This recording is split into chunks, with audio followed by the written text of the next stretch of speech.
Assalamualaikum warahmatullahi wabarakatuh. Bismillahirrahmanirrahim. Alhamdulillahi rabbil alamin.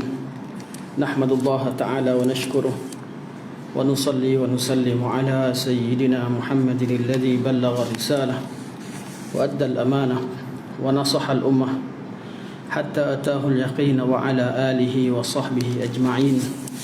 Subhanaka la ilma lana illa ma 'allamtana innaka antal alimul hakim. Rabbi shrah li sadri wa yassir li amri wahlul 'uqdatam min lisani yafqahu qawli. Amma ba'd.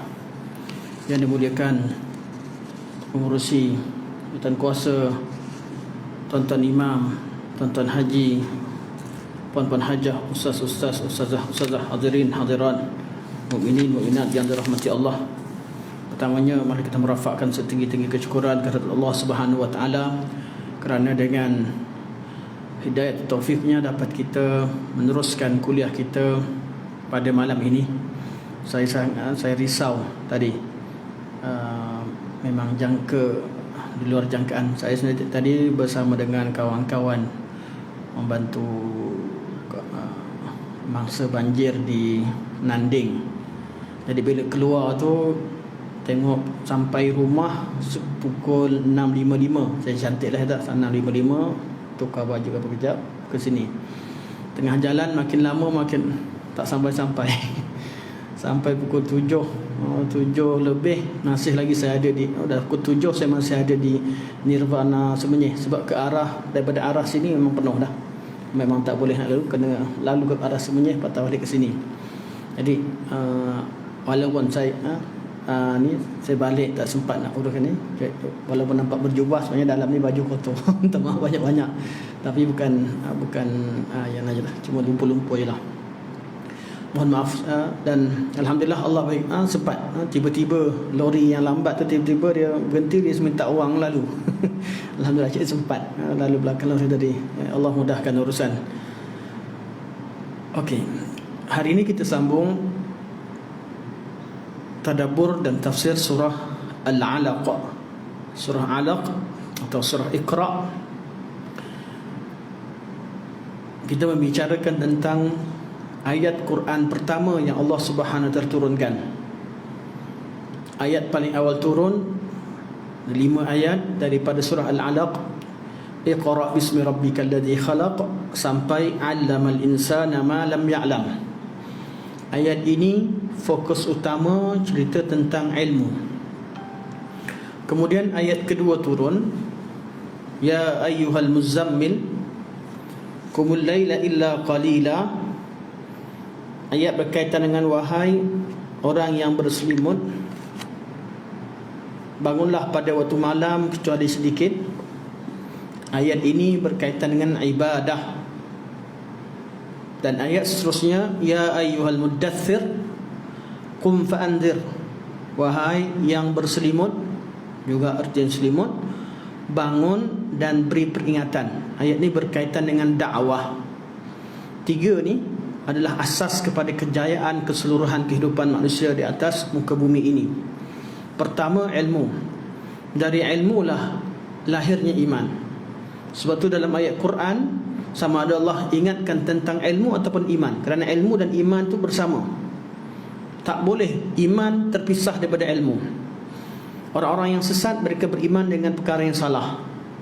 Agama-agama sesat mereka beriman perkara yang salah. Iman itu tidak akan terpuji selagi bukan datang daripada ilmu yang benar. Sama ada disebutkan ilmu atau disebutkan iman, dua ni sama. Seperti Allah kata, wal asri innal insana lafi khusrin illa alladzina amanu. Allah kat sini Allah sebut iman. Itu iman dengan ilmu yang benar. Pada ayat pertama Allah turun, Allah kata iqra bismi rabbikal ladzi khalaq. Allah suruh baca. Dan ini adalah asas kepada ilmu, berkaitan dengan ilmu. 'Allamal insana ma lam ya'lam. Iaitu ayat ini fokus kepada ilmu. Dan agama Islam adalah agama ilmu. Agama Islam, agama ilmu. Dan sesuatu amalan tidak dikira sah kalau dilakukan tanpa ilmu. Semua amalan dalam Islam perlu dilakukan dengan ilmu. Dan kadar ilmu itu hendaklah ilmu yang dipastikan kebenarannya, dipastikan dengan yakin. Kalau kita buat sesuatu kita tak yakin, kita syak, ni masuk maghrib ke belum, masuk maghrib ke belum, jangan solat dulu. Dah masuk ni, dah masuk, dah boleh buka puasa ke belum, jangan buka dulu, yakin dulu. Bila kita yakin daripada ilmu yang yakin, bukan sekadar syak, ilmu dalam Islam, ilmu yakin, dengan yakin tadi baru lahirnya iman, dari iman tadi baru lahirnya amal, dari situ baru lahirnya dakwah. Kalau orang dia ilmu dia tak pastikan apa yang difahami itu betul-betul, dia akan beriman percaya pada benda yang salah. Salah faham, salah percaya, salah. Bila dia salah faham, maka proses seterusnya dia amal pun salah. Dia buat salah. Dia buat salah sebab dia salah faham atau kurang kefahamannya. Jadi kalau dia buat salah, orang yang salah, yang faham salah, yang amal dengan sesuatu yang salah, sudah pasti dia akan berdakwah, mengajak orang kepada benda yang salah, berdakwah kepada benda yang salah. Jadi asas kepada segala kebaikan adalah pada ilmu. Allah kata, "May yuridillahu bihi khairan yufaqihu fid din." Barang siapa yang Allah inginkan kebaikan bagi dia, Allah bagi dia faqih dan faham tentang agama. Faham betul-betul, faqih, faham betul-betul, faham agama betul-betul, beriman, yakin dengan apa yang dipelajari, yang diketahui, iaitu apa yang melahirkan keyakinan, iaitu dengan dalil-dalil daripada Al-Quran dan Sunnah dan sebagainya. Kemudian baru dia beramal dengannya. Kemudian baru dia berdakwah, baru ajak manusia kepadanya. Kalau dia ilmu tak betul, dia semangat nak berdakwah, orang sampai satu klip video dalam handset, cepat-cepat dia sebarkan ilmu. Dia tak tahu betul salah, berkemungkinan dia jadi ejen kepada kesesatan. Sebab tu diwajibkan dakwah hanya diwajibkan kepada orang berilmu. Bukan bererti berilmu kena jadi alim semua, tak. Berilmu dengan apa yang didakwahkan. Kalau kita nak mengajar, kita nak jadi pendakwah, tengok apa yang kita mampu. Kita mampu mengajar, mampu baca Quran, maka kita kena mengajarkan Quran, jangan ajarkan tafsir. Kalau kita mampu tafsir. Kalau kita mampu bahasa Arab. Artinya dengan ilmu tadi baru melahirkan amal, dari amal melahirkan amal nama amal ibadah lah. Sebab tu kemudian daripada amal tadi, lepas beramal baru melahirkan dakwah, baru kita boleh berdakwah, mengajak manusia kepada perkara yang kita amalkan, bukan kita ajak manusia perkara yang kita tak amalkan. Selepas dakwah, maka adanya istiqamah ataupun sabar di atas jalan kebenaran tersebut. Tapi kalau daripada awal salah, ilmu dia salah, dia faham salah, dia amal salah, dia ajak orang benda salah, akhirnya dia berjuang dan bersabar di atas benda salah. Ini yang berlaku kepada Abu Jahal, Abu Lahab, berlaku kepada ramai orang-orang yang menentang Nabi SAW dari golongan yang pada awalnya dia tidak membetulkan ilmunya. Sebab tu dalam semua perkara perlu ilmu. Dan kadang-kadang contoh bab wuduk lah, bab wuduk ni teguran ikhlas kepada kita. Biasa wuduk, kalau cuci kepala macam mana? Ambil air 1, 2, 3, betul? Cara tu ikut sunnah, kita ikut sunnah. Mazhab Syafi'i kata itu cara qadrul ijza', cukup untuk sah. Dalam wuduk ni ada qadrul ijza' dengan qadrul kamal, yang sempurna macam Nabi buat. Imam Syafi'i bincangkan tentang kadar sah. Kadar sah macam mana? Cukup kena 3 helai rambut, sah dah. Tak ada kata orang tak sah. Tapi yang Nabi buat betul macam mana? Nabi sapu keseluruhan kepala. Beza antara Hambali dengan Syafi'i pada bab mewajibkan. Hambali kata, Imam Ahmad kata wajib sapu semua, kalau tak sah. Imam Syafi'i kata cukup kena pada 3 rambut. Berdalilkan kepada Nabi pakai serban musim sejuk. Nabi cuma kenakan bahagian depan. Jadi bahagian depan ni maksudnya sebahagian daripada kepala. Imam Syafi'i kata kena sikit dah sah dah, sebab yang belakangnya Nabi sapu di atas serban. Imam Ahmad kata Nabi walaupun pakai serban, Nabi tetap sapu ke belakang, katanya wajib lah. Jadi yang penting kita tahu bahawa wuduk yang betul adalah wuduk bila kita basahkan tangan, kemudian kita letakkan dari bahagian kepala sampai ke belakang, tolak balik sampai ke depan. Lepas tu khilaf ulama, adakah nak ambil air baru atau tidak untuk ambil telinga, kerana hadis al-udhuna min ar-ra'si, dua telinga daripada kepala. Kalau siapa yang kata dia sahih daripada hadis Sayyidina Ali ni, dia akan kata tak perlu ambil air baru. Ada yang kata hadis ni yang tidak mentasihkan hadis sebab mereka kata perlu ambil air baru baru ambil telinga. Ada dua pandangan. Yang penting cara wuduk yang betul begini. Dan saya kalau wuduk di Persatuan Islam kat Malaysia ni, orang tengok je. Bila kita wuduk macam ni, ini mazhab mana? Mazhab Syafi'i. Dalam matan Abi Syuja', matan asas dalam mazhab Syafi'i, menerangkan perkara ini dalam matan dan disyarahkan. Namun yang kita tahu, kita ambil wuduk macam ni, contoh satu. Nanti 3 kali kita ambil dengan kena sedikit. Apa yang saya nak cerita, oleh kerana ramai sangat yang ambil wuduk macam ni, siapa yang datang ambil wuduk dengan wuduk penuh, dia kata apa? Ini datang dari mana pula ni? Mazhab mana pula ni?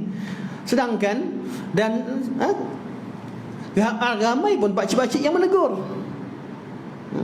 Saya ada yang ambil wuduk kat sebelah macam ni, kuat-kuat dia nak suruh kita tengok. Sebab apa? Puncanya apa? Kita salah faham. Bukan salah amalan tu, betul? Kadar sah, qadrul ijza', kadar sah. Tapi kadar sempurna sunnahnya macam hadis Sayyidina Uthman yang Sayyidina Uthman ajarkan, macam ni cara wuduk Nabi SAW, satu persatu Uthman tunjukkan. Dan tengoklah pada mana-mana klip video, kalau ada video yang mana wuduk cara Nabi, sama ada daripada ulama mana-mana sekalipun, pasti cara sapu kepalanya sapu penuh. Dan itu kadar sempurna. Kalau sempurna, mazhab Hanafi mereka menganggap perlu ada jari yang dilihat. Kalau ada 3 jari atau 2 jari, ikut khilaf sesama mereka. Ya, jari yang perlu sapu dengan jari. Mazhab Syafi'i tengok pada rambut. Sebab apa? Sebab perbuatan Nabi SAW menyapu rambut ketika musim sejuk. Kalau tak musim sejuk, semua orang akan amal dengan yang sama, 1/10 pada. Tapi kalau oleh kerana masa musim sejuk, Nabi hanya gerakkan serban sedikit, jadi ada bahagian daripada depan, maka dibincangkan tentang kadar sah wudu. Okey. Jadi bila kita beramal dengan benda yang salah, kita salah faham, kita salah amal, dan kita akan ajak manusia benda yang salah, malah kita akan berjuang berada di pihak yang salah. Kadang-kadang kita memusuhi orang yang baik, memusuhi orang yang sebenarnya. Sebab itulah jangan sampai kita tersalah. Macam mana cara nak salah? Mesti masa tuntut ilmu, tuntut betul-betul. Dan tuntut ilmu bukan mudah.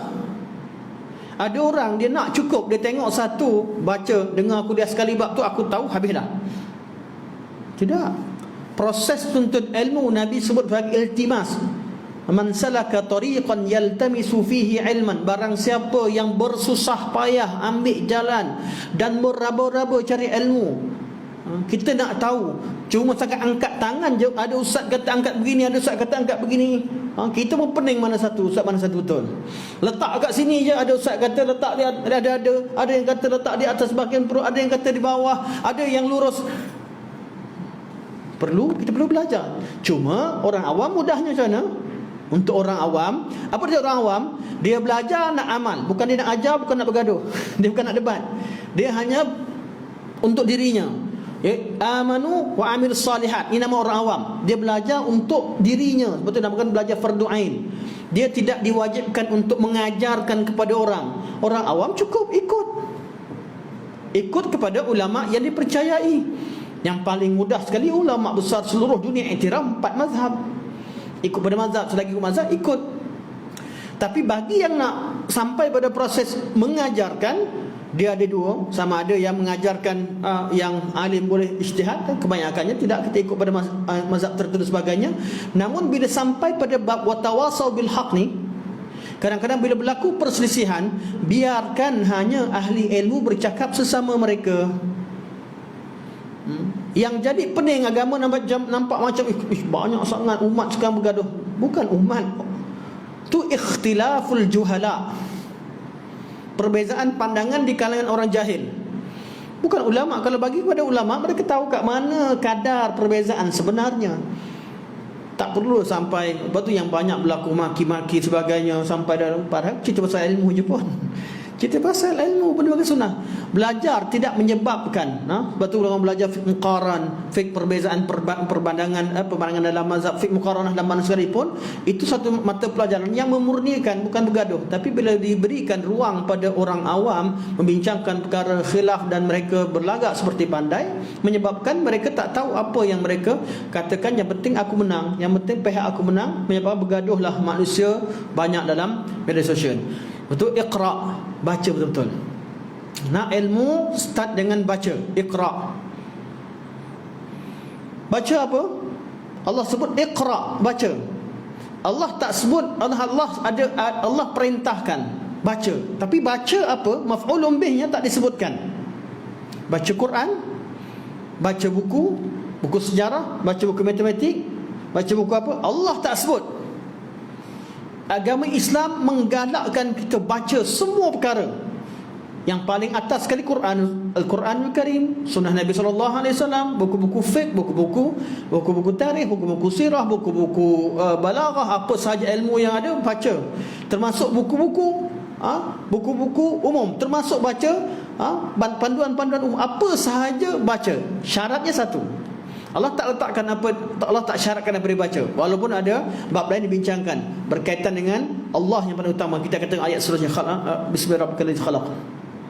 Syaratnya nak baca apa sekalipun, syaratnya bismi, dengan nama Rabbikal ladzi khalaq, dengan nama Rabb kamu yang menciptakan. Boleh belajar ilmu sains, tapi jangan sampai jadi etis.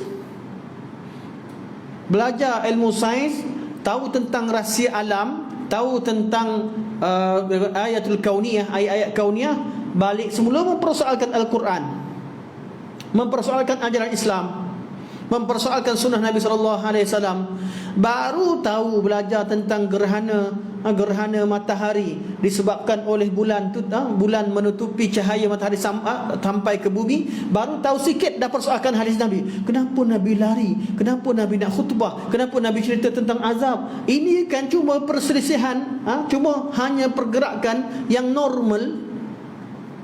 Baru tahu sebab satu, Allah bukakan sebab. Memang semua benda berlaku dengan bersebab. Tapi kenapa Allah jadikan gerhana matahari dan bulan? Allah nak jadikan perkara tersebut untuk mengajarkan kepada ahli bumi bahawa Allah mampu menggelapkan alam dengan bila-bila masa Allah kehendaki, dengan pelbagai cara, dengan apa cara yang Allah kehendaki.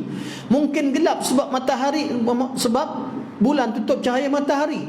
Mungkin gelap sebab ribut taufan datang. Mungkin gelap sebab tak ada elektrik. Mungkin gelap sebab seseorang tu jatuh dalam lubang tertentu. Yang penting kita yang berada dalam keadaan tenang bila-bila masa Allah berturunkan azab. Bila-bila masa ini yang kita ambil pengajaran. Sebab kita bukan nak tengok sebabnya macam mana.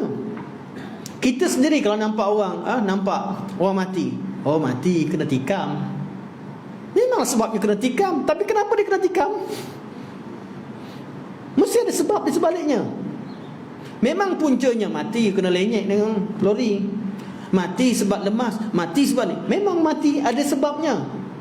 Sebab, tapi ada kenapa dia mati disebabkan perkara tersebut. Memang semua benda berlaku dengan sebab. Tapi di sebalik ada yang siapa yang melakukannya, siapa yang menciptakan, siapa yang mastermind perkara tersebut perlu diketahui. Kalau dia mati ditikam, kenapa dia ditikam? Baru keluar cerita, oh rupanya mulut, oh rupanya hutang, rupanya begini, ada kita tahu sebaliknya. Allah Subhanahu Wa Taala melakukan satu perkara dengan sebab. Kita kena manusia ni baru belajar. Allah buka sedikit rahsia kauniyah pada dia. Kalau dia tak baca dengan nama Allah, dia akan jadi kufur. Boleh belajar ilmu sains, tapi jangan sains, bukan sains yang memisahkan, yang terpisah daripada Allah. Suatu bismi, pada ba di situ sama ada bermakna bismi lil isti'anah. Baca bidang apa sekalipun, bacalah, baca Quran ke, baca hadis ke, dengan bismi rabbikal ladzi khalaq, dengan pertolongan nama Allah Subhanahu, dengan nama Allah, iaitu dengan mengharapkan pertolongan Allah Subhanahu Wa Taala. Ba lil isti'anah atau ba lil musahabah atau lil tabarruk, ba untuk mengambil keberkatan. Bila kita baca sesuatu ada nama Allah, insya-Allah barakah. Suatu amalan yang kita lakukan atau ilmu yang kita belajar, atau ditafsirkan dengan apa sekalipun, dikembali pada makna mesti ada nama Allah. Belajar sejarah, boleh baca sejarah, tapi jangan belajar sejarah sampai lari daripada manhaj Bismillahirrahmanirrahim khalaq. Sejarah kita belajar dengan tujuan untuk dapat iktibar. Allah suruh kita jalan di atas muka bumi, tengok macam mana Allah lakukan terhadap orang-orang terdahulu. Afalam yasiru fil ardi fayanzuru kaifa kana aqibatul ladina min qablihim. Ini Allah galakkan kita belajar sejarah. Tapi sejarah bukan sejarah yang kosong. Sejarah yang ada pengajarannya, yang melibatkan tentang Allah Subhanahu wa taala, bagaimana Allah menghancurkan umat terdahulu, macam mana Allah muliakan orang-orang terdahulu. Sebab tu bila orang kafir tanya tentang Zulkarnain, yas'alunaka 'an Zulkarnain, tanya tentang sejarah Zulkarnain, Allah tak jawab siapa Zulkarnain. Kafir tanya siapa Zulkarnain, kat mana dia, sebagainya. Allah kata yas'alunaka 'an Zulkarnain qul sa'atlu 'alaikum minhu dzikra. Katakan pada mereka, aku ceritakan pada kamu cerita Zulkarnain yang memberikan pengajaran kepada kamu. Cerita benda kosong buat apa? Sebab tu kisah-kisah yang tak ada manfaat jangan ajar ke anak-anak. Pastikan apa yang kita ceritakan, kisah-kisah kepada anak-anak kita, sejarah yang mempunyai pengajaran yang ada kaitan dengan ketaatan kepada Allah dan menjauhi maksiat, menjauhi larangan Allah Subhanahu wa taala. Ceritalah apa sekalipun sejarah. Baca buku sekalipun mesti bismi rabbikal ladzi khalaq. Jadi perintah pertama dalam Quran adalah suruh baca. Okey, kita dah sebut Nabi baca. Nabi ni pandai baca tak pandai baca? Nabi seorang yang membaca tak membaca? Jadi baca kat sini maknanya apa? Baca buku ke? Iqra makna sini baca tulisan ke? Kalau baca tulisan, Nabi tak pandai baca. Sebab tu bila kali pertama Jibril suruh Nabi baca, Iqra ya Muhammad, Nabi kata ma ana biqari, aku bukan orang pandai baca. Jibril ulang kali kedua, kali ketiga, kemudian baru Jibril baca Iqra bismi rabbikal ladzi khalaq khalaqal insana min 'alaq. Jadi baca di sini ataupun ilmu di sini tidak terhad kepada baca dari tulisan. Kita baca mungkin daripada tulisan atau mungkin daripada pendengaran. Malah asasnya di sini Nabi baca melalui apa yang Nabi dengar. Okey, saya tanya pada ilmu. Kita belajar ilmu kat kelas, ada kemahiran-kemahiran. Ada cikgu sini? Cikgu. Ada cikgu sini? Kemahiran belajar. Kemahiran mana yang pertama sekali yang perlu kita tekankan? Tak ada cikgu, ada bapak. Sini bapak. Siapa sini ada anak? Bapak ramai. Okey, bapak-bapak ramai sini. Kita ketika berinteraksi dengan anak-anak, kemahiran apa yang perlu kita ada first sekali? Kalau kita belajarlah cara didik anak, ada skill-skill kita nak berkomunikasi dengan anak. Dalam banyak skill ni, skill apa yang first kali kita belajar? Pertama sekali kita belajar skill memahami. Tiba-tiba faham? First kali, semua ulama tarbiyah sepakat, first kali adalah kemahiran mendengar. Belajarlah, buka mana-mana sekalipun, berdasarkan kepada ayat Iqra. Jibril perintahkan kepada Nabi untuk baca, Nabi ikut Jibril baca, tapi melalui apa yang didengar. Dengar betul-betul, baru bercakap. Masalah yang paling besar, suami isteri bergaduh sebab apa? Sebab masa abang cakap, saya yang cakap, saya cakap, abang cakap. Dua-dua tak ingat, tak dengar, betul? Kadang-kadang dua orang bergaduh suami sampai bawa kepada kaunselor. Duduk depan kaunselor bergaduh lagi. Lepas tu kaunselor macam mana? Okay, stop. Kejap. Okay, kakak cerita dulu. Dia cerita sebab dia kenapa buat semua sekali. Lepas cerita, okay, abang pula. Abang cerita semua sekali. Betul apa cerita? Kita terima kasih lah. Kaunselor tak buat apa-apa pun. Banyak kes berlaku tu. Tanya buat kaunselor rundingan keluarga, berunding keluarga, kaunselor berkaitan dengan masalah keluarga. Kebanyakan masalah berlaku sebab isteri tak tahu apa yang suami nak, suami tak tahu apa yang isteri nak. Jadi bergaduh selama ni sebab tak tahu pun apa yang dia nak. Kenapa dia merajuk, kenapa dia marah, kenapa dia begini. Sebab kita tak dengar. Suka potong cakap. Anak kita, punca utama anak kita jauh daripada mak bapak. Sebab apa? Bapak tak dengar. Bapak main rotan je. Tangan ada, kuasa ada, perintah ada, nampak power. Tapi kalau dengar, kita kurang mendengar. Suatu diri yang pertama yang berfungsi pada diri manusia, diri apa? Dengar ke nampak? Tak tahu. Baby Sri Sarjana nampak dulu ke dengar dulu? Kalau baby semenyih, dia dengar dulu. Sama lah baby. Dengar dulu. Sebab apa? Dalam perut baby dah mata dah fungsi belum? Belum. Tapi dia dengar tak? Dengar. Pendidikan sejak daripada perut. Ada orang bacakan Quran. Orang Jepun dia buat macam-macam kajian kaitan benda ni. Bermula baby berinteraksi dengan ibu dan orang di luar melalui pendengaran. Dia dah dengar dah. Sejak umur dia 6 bulan ni dah dengar dah suara apa orang bercakap dengan dia. Orang baca Quran ke, baca hadis ke, mak dia mengumpat ke, dia dengar semua. Dia terima semua. Dia belajar sejak daripada dalam perut. Dengar dulu. Dia yang kali pertama sekali berfungsi. Dan dia yang kali pertama berfungsi ketika dalam alam kubur, dia mana? Masuk kubur. Nabi kata, ketika yang menghantar meninggalkan kuburan, mereka, orang kubur masa tu mendengar, atau ahli kubur mendengar tapak kaki mereka keluar. Tapi dengar sini jangan pula buat kias. Ada orang dia kata, kan ahli kubur dengar, dia buat hadis ni lah.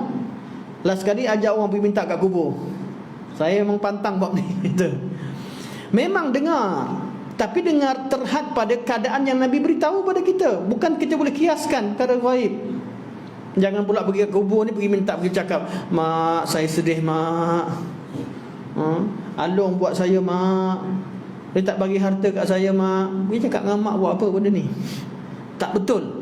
Benda tu kalau dia tak ada maksud, dia cuma nak luahkan, tak ada apa-apalah. Tapi kalau dia betul-betul yakin mak dia dengar, betul ada orang macam tu. Ada orang pergi minta kat kubur wali-wali sekian, kononnya begini begitu, minta ini dan tu. Sampai hari kiamat dia tak dengar. Dan dia tak mampu untuk bantu.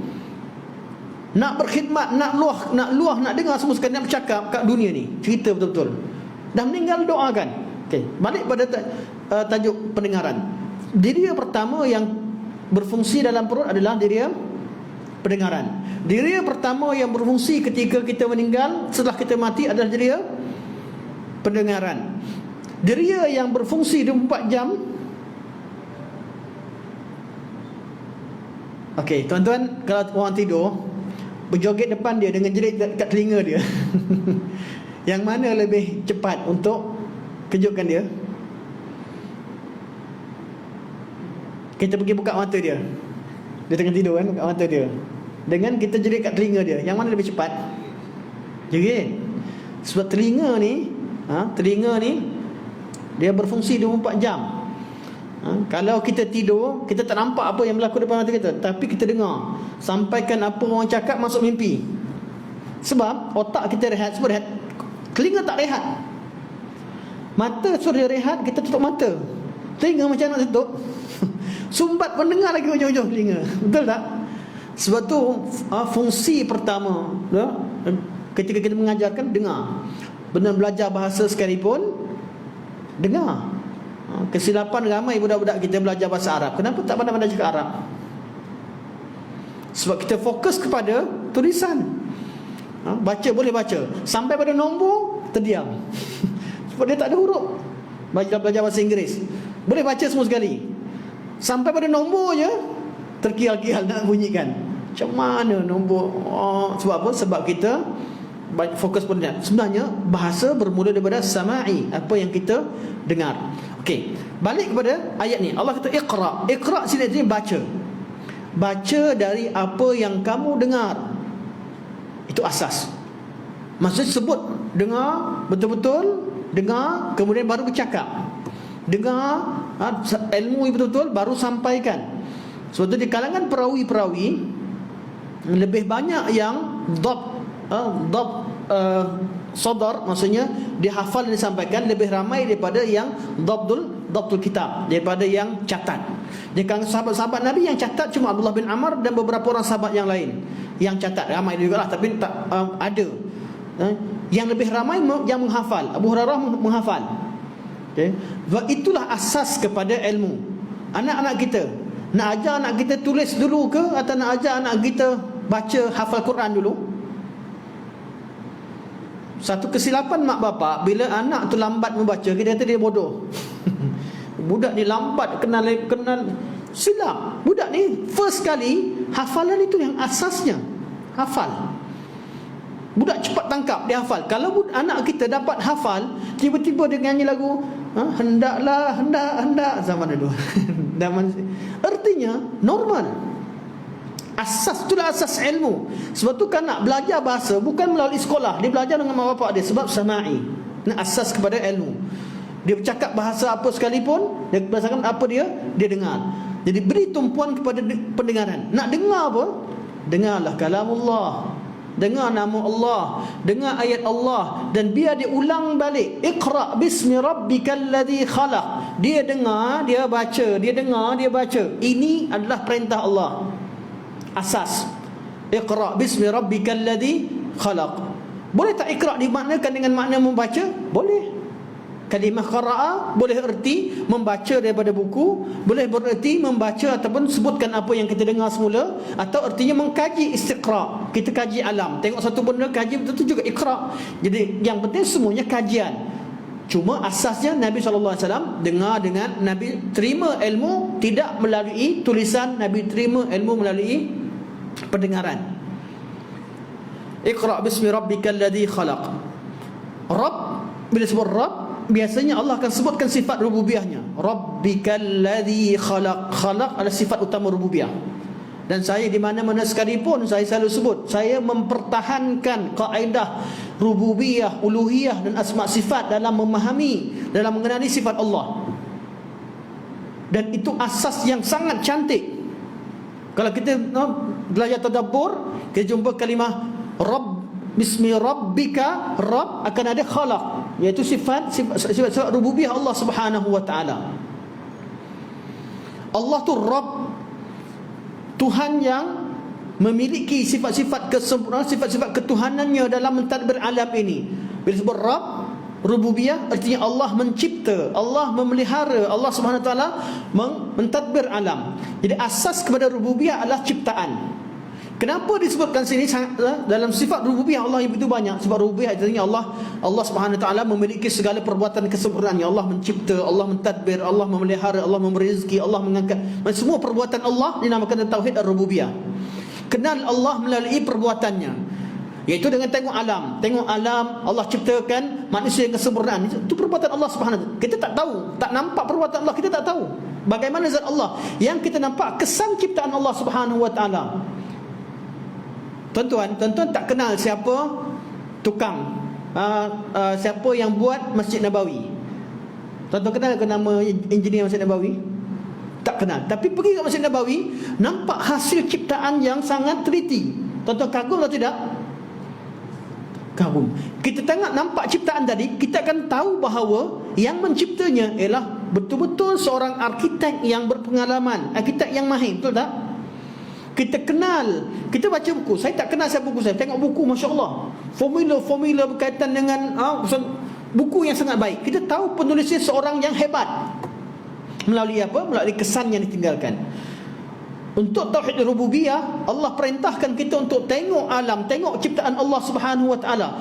Ayat rububiyah sama ada berada yang terdapat dalam kitab Al-Quran dan Sunnah, atau ayat-ayat rububiyah yang terdapat di Al-Afaq, yang terdapat di seluruh alam. Kaji alam sehingga kenal Iqra bismi rabbikal ladzi khalaq. Baca dan kaji sifat rububiyah Allah sehingga kita yakin bahawa Allah menciptakan.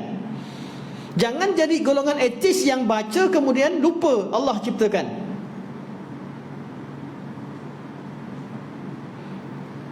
Kita masuk belum ya? Dibunyi ke teman-teman? Okey, kalau masuk kita saya.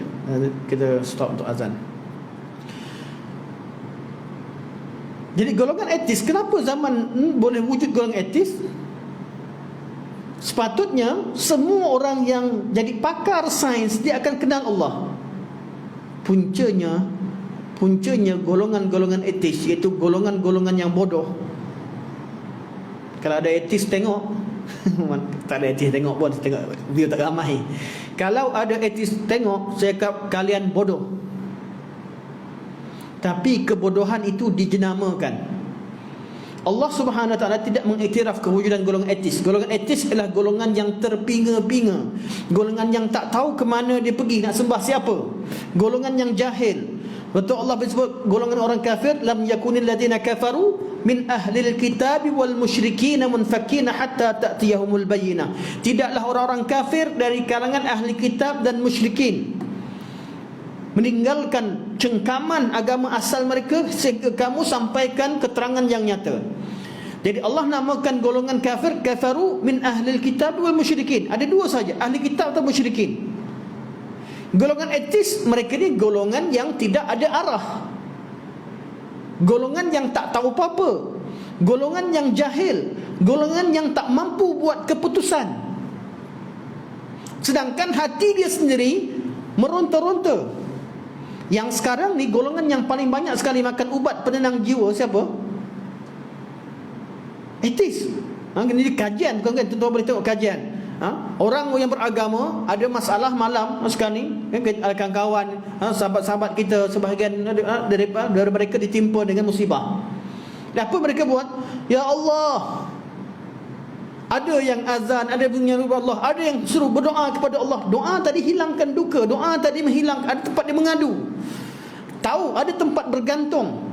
Dan tak ada siapa yang akan kehilangan keseluruhan dalam hidup mereka kalau mereka ada Allah Subhanahu Wa Taala. Dia akan tahu bahawa dia bergantung dengan tempat yang kukuh. Golongan musyrikin, mereka bergantung pada benda yang tak kukuh, seperti orang yang bergantung berselindung ataupun menjadikan seperti labah-labah berlindung di sarang labah-labah yang Allah sebutkan. Kama sallallahu alaihi wasallam apa ayat surah Ankabut yang bertiga hujung, kama sallallahu Ankabut ittakhazat baita, macam mana Ankabut dia ambil jadikan rumah ni sebagai perlindungan. Rumah labah-labah ni, sarang labah-labah. Kalau kita tembak, kena tak? Tak ada apa. Angin datang kena, banjir datang kena, kipas kuat pun kena, budak-budak tersalah terbang, tak ada apa-apa. Rumah yang tak kukuh. Saya lupa ayat, kenapa tak datang, tak hadir. Macam mana Ankabut itu lupa ayat. Tak ayat. Saya kalau penat kadang-kadang ayat-ayat yang tak merajaah banyak tak datang. Jadi golongan etis kat mana mereka? Tak macam labah-labah, tak macam orang Islam, tak ada tempat bergantung. Jadi mereka macam mana? Mereka kalau mereka pening, mereka dah buntu, cara mereka adalah minum ubat. Minum ubat. Sebab tu orang yang tak kenal Allah, orang bila ada masalah, dia akan bergantung pada pil-pil tertentu. Bila hilang Allah Subhanahu Wa Taala daripada dirinya, dia akan bergantung, dia akan jadi bermasalah yang besar. Tu Iqra bismi rabbikal ladzi khalaq. Baca apa sekalipun kita baca, terutama baca kitabullah, bismi rabbik, dengan nama Allah. Kitabullah, bismillahirrahmanirrahim. Betul kita baca kitabullah dengan cara yang Quran kehendaki. Baca yang lain juga ada nama Allah. Kalau baca berkaitan alam sebagainya, pastikan bacaan kita yang memperkenalkan diri kepada Allah Subhanahu Wa Taala. Dan sifat utama yang dapat kita lihat daripada bacaan kita akan kenal Allah yang menciptakan. Ini asas. Iqra bismi rabbikal ladzi khalaq. Nabi tak membaca, dia tak tahu baca daripada tulisan. Okey, Nabi tidak membaca. Satu kelebihan ke satu kekurangan? Soalan tentang fikir sepanjang azan. Nabi sebagai seorang ummi tidak membaca bahasa luarnya butuh huruf lah. Tak membaca, kita jangan cakap butuh huruf, bukan yang tak baik. Tapi tak pandai membaca. Satu kelebihan ataupun satu kekurangan. Tuan-tuan fikir, lepas azan kita sambung insya-Allah.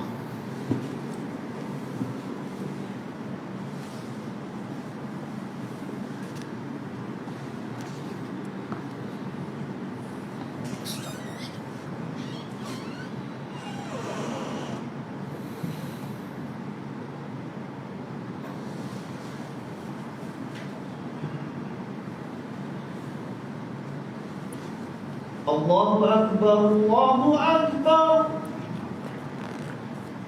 Allahu Akbar, Allahu Akbar. Asyhadu an la ilaha illallah.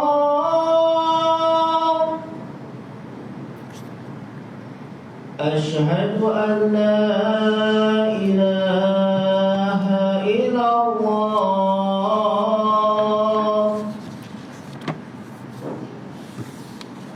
Asyhadu anna Muhammadur Rasulullah.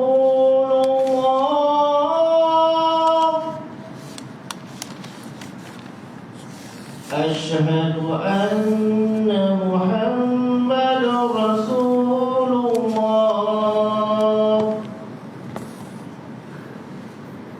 Hayya 'alas shalah.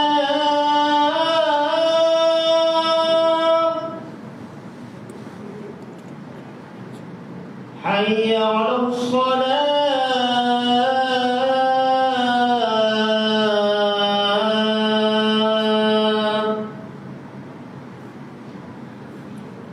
Hayya 'alal falah.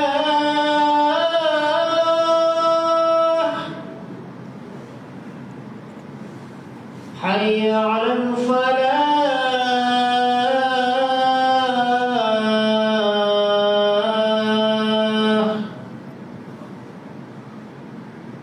Allahu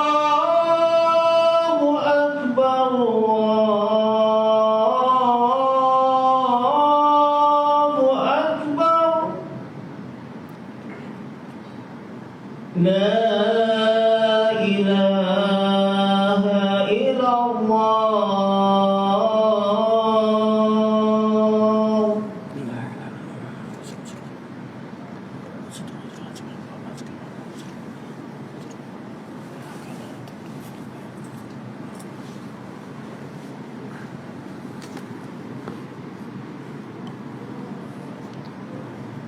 Okey, orang yang tidak pandai membaca di kalangan manusia, tidak pandai membaca, sifat kurang atau sifat sempurna? Sifat kurang, tidak syak. Satu sifat kekurangan. Seorang manusia itu dikira kurang dan tidak sempurna apabila dia butuh huruf, dia tidak pandai membaca. Namun untuk Rasulullah tidak. Sifat Nabi SAW yang tidak membaca adalah satu sifat kesempurnaan Nabi SAW. Kenapa saya sebut begini? Sebelum mengajar berkaitan dengan ada siri berkaitan dengan mengenal Rasulullah SAW melalui Al-Quran Al-Karim. Ada hari Selasa dah habis dah siri berkaitan dengan Rasulullah. Antara soal ditanyakan, Ustaz, betul atau tidak dalam Islam menggalakkan kepentingan menuntut ilmu? Betul. Kenapa Nabi SAW, okay, sahabat-sahabat Nabi, Zaid bin Thabit dah baca, dah semua sekali pada baca, tak daripada Uhud semua sekali membaca, tapi Nabi sendiri tak belajar, Nabi sendiri tak membaca. Ada soalan begitu timbul, betul tak? Jadi pertama, kita perlu tahu bahawa sifat ummiyah Nabi SAW, iaitu sifat tidak membaca Nabi SAW, itu adalah sifat kesempurnaan bagi Rasulullah SAW. Okey. Kenapa?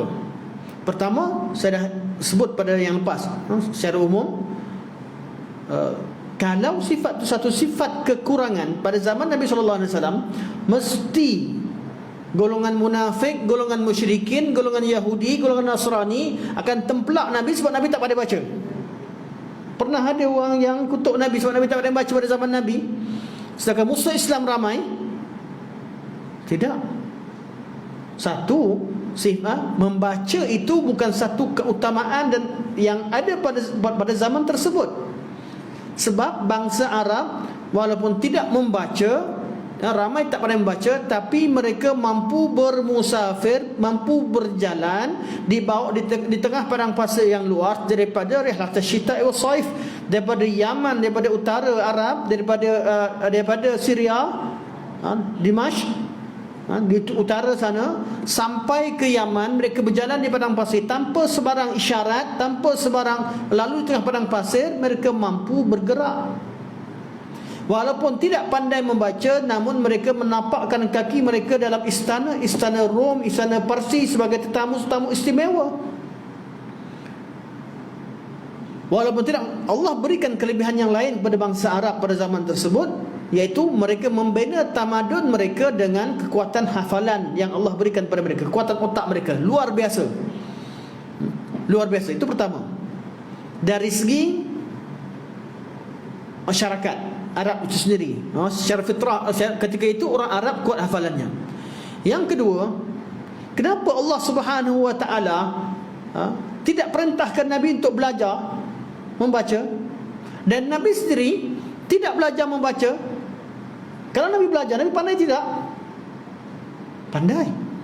Namun hikmah Allah Subhanahu wa taala tidak perintahkan Nabi membaca, dan Allah tidak memerintahkan, tak berikan Nabi secara kauniahnya. Nabi memang tak membaca sampai ke akhir hayatnya, supaya tidak ada seorang pun dari kalangan manusia merasa diri dia lebih daripada Rasulullah sallallahu alaihi wasallam. Tiba-tiba ada orang ajak, Muhammad tu belajar baca pada aku, ya aku guru. Ni guru Muhammad. Tu anak murid saya tu. Ada tak orang bila macam tu? Bila kadang-kadang di kalangan suatu kalau kadang-kadang kalah hujah, kadang-kadang sekali, alah dia tak nak murid dia, tengok guru dia. Murid guru, ya, itu proses. Namun kadang-kadang itu jadi alasan kepada sebahagian daripada orang, dia merasakan dirinya lebih daripada orang lain sebab orang tu atau si fulan itu anak muridnya dahulu. Nabi SAW, Allah tak reda ada satu manusia pun yang dikatakan guru kepada Muhammad SAW. Malah Allah kata guru Muhammad, allamahu syadidul quwa. Guru dia hanyalah malaikat yang paling hebat. Bukan semua malaikat, tak. Syadidul quwa, malaikat yang paling syadid, malaikat yang paling kuat, Jibril AS. Itu sahaya guru Muhammad SAW.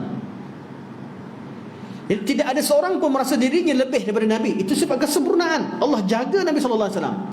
Tujuan kita membaca menulis sebab apa? Kenapa tuan-tuan dalam kelas tuan-tuan tulis? Tak ada yang tulis. Kalau ada yang tulis, yang catat, kenapa kita tulis? Sebab takut lupa. Betul?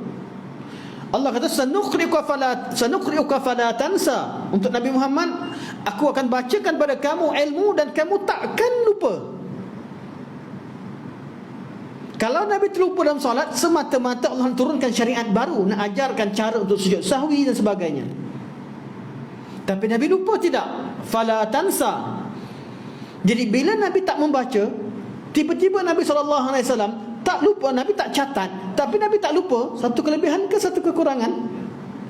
Kelebihan. Tuan-tuan dengar Imam Syafi'i duduk, Imam Syafi'i lalu kat pasar, tak catat, tiba-tiba ingat lagi perkataan orang.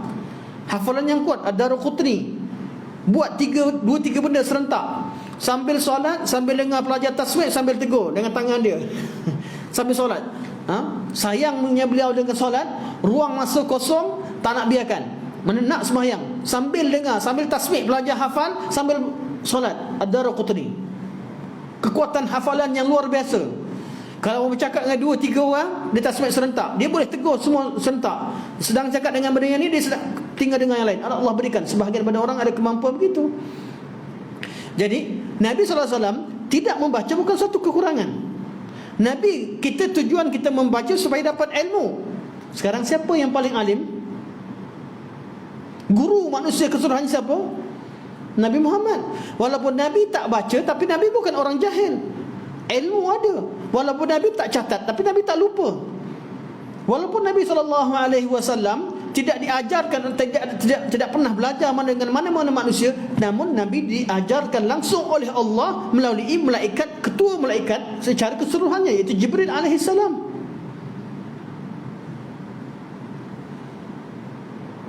Banyak lagi bincang bab ni, kita sampai sini dulu. Bab ni tuan-tuan kalau nak tahu bab ni, kita dipanggil sebab kadang-kadang belajar dalam ilmu agama, kita sebab bab dalail nubuwah. Bab dalail nubuwah, tak ada ruang untuk orang yang untuk menemplak Nabi. Tak ada ruang untuk orang cari kelemahan Nabi. Kalau ada juga orang Islam terfikir begitu, artinya memang tak belajar lah. Kita tak belajar macam mana ulama kita cerita bab ummi, Seorang Nabi seorang ummi, kesempurnaan Nabi sebagai seorang ummi itu sebagai tanda yang lain, tanda sebagai mukjizat Nabi SAW. Nabi tak pernah kalau Nabi pandai membaca, dia kata masa Nabi jumpa Buhairah dulu, tentang Buhairah selitkan buku, Nabi berapa hafal? Tak ada siapa selitkan buku. Nabi tak jumpa buku Warqah bin Naufal, Nabi tak jumpa sebab Nabi tak jumpa, Nabi tak baca. Semua ni tanda bahawa Nabi dapat langsung daripada Allah Subhanahu Wa Taala.